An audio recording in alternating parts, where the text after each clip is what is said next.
Hello, friends, and welcome back to the Art of the Interview. I'm Will Bowman, your host, and thanks for tuning in yet again. So, today it's going to be a pretty quick episode. I know I say that every day, but today genuinely is because I have a meeting I need to be to in 15 minutes where I'm going to be practicing some of the techniques that I'm going to be exploring in these podcasts I'm doing. But I thought the next logical thing to talk about in this introductory series would be who should care about interviews? Why? Who should be in my audience listening to what it is that I have to say and that I'm exploring with this podcast? Because I don't have all the answers, but I'm trying to get all the answers, and I'm hoping that at least a couple of you will feel like it's valuable enough to you to come along with me. So I've kind of made a little list of people who I think might be interested in some of the topics I'm going to explore. Now, the first low-hanging fruit of that list is professional interviewers. These are people who work in video, radio, and news.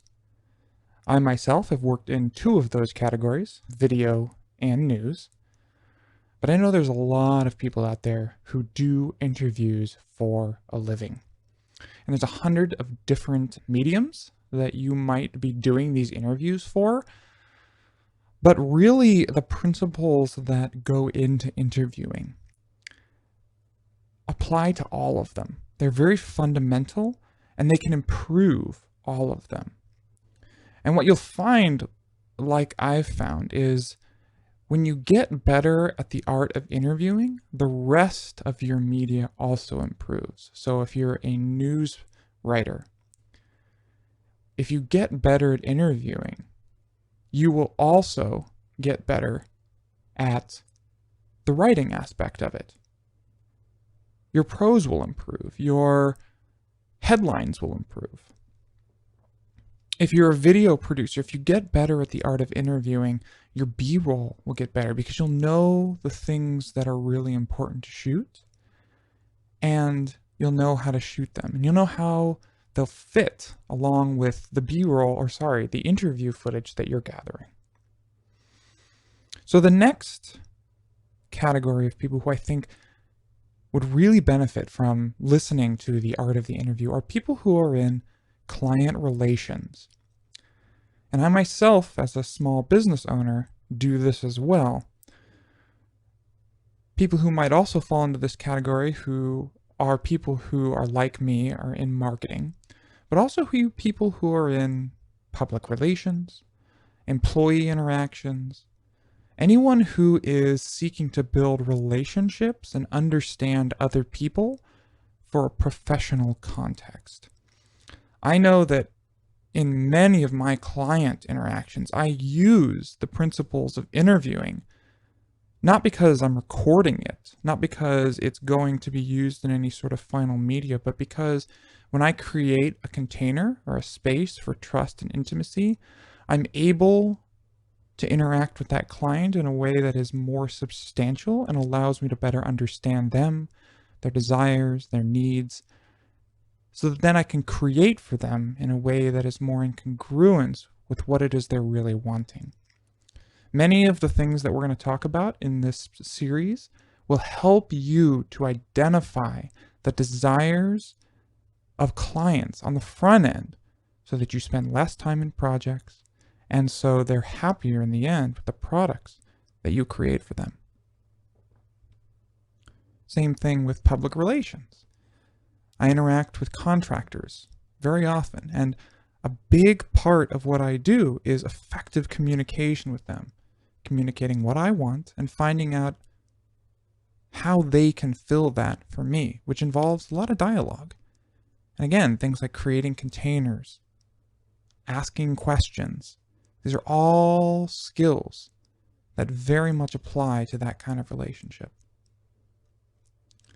The next group of people are creatives, writers, documentary filmmakers, anyone who is seeking to create things, especially from the world around them.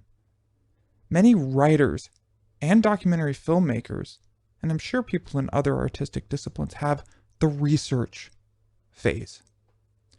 And research is all about asking questions, asking the right questions, and asking them in ways that allow the world to open up to you so that you can then create from that understanding. These kinds of people who are doing this process are going to benefit both practically, because in many situations they'll find themselves interviewing people, talking to people, communicating, trying to get information or get a feel for a subject or a person that they can then use to inspire their creative projects. The next people I think would benefit from studying the art of the interview are people who are interested in and are actively practicing mental health disciplines. These are therapists, psychologists, mindfulness practitioners. So often, these kind of professionals are not there to give advice or to tell a client or a patient what to do.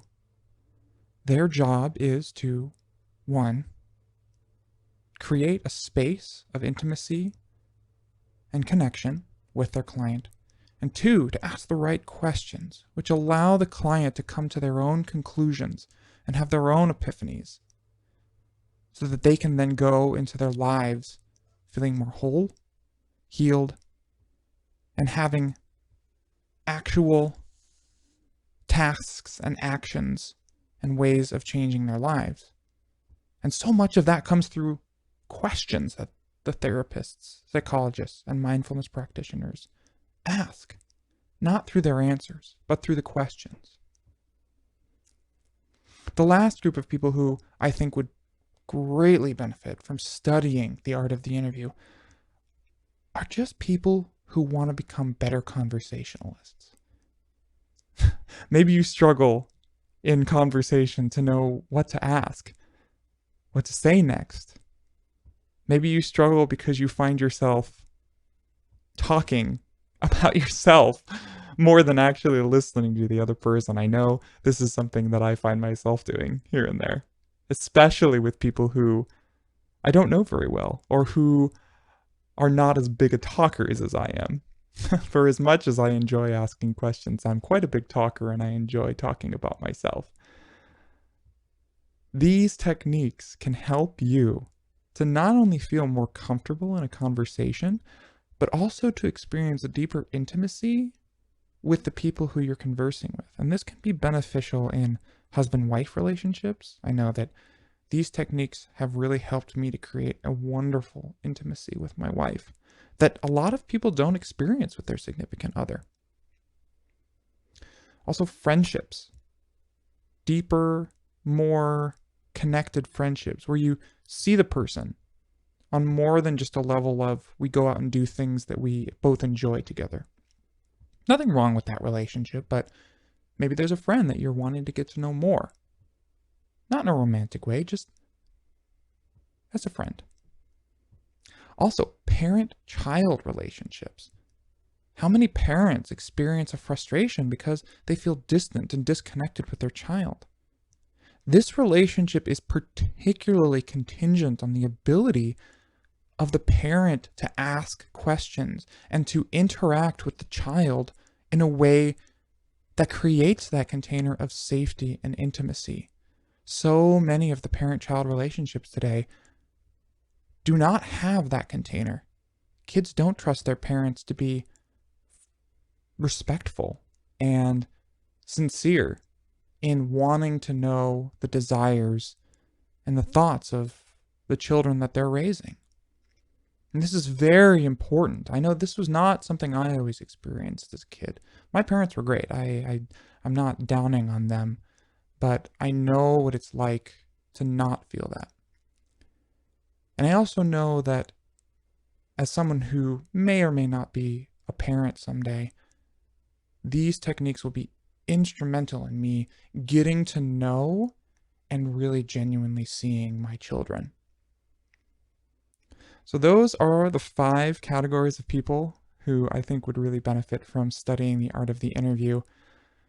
I'm sure there are plenty that I've missed because really the art of asking questions is such a big one. It's so big and it applies to so many different things. And there are thousands of disciplines out there that could really genuinely benefit and do their job or their role or their authority better if they knew how to create the space and then ask the right questions inside of that space. So that's it for today's episode. Thanks so much. If you love this idea or if you're just really connecting with some of the things that I've said, if you're one of those people, just hit the little subscribe button. Just go ahead, just click it. I'm not gonna try to sell you anything or say anything mean. I'm really just gonna take you through the journey that I'm on of learning how to do these things.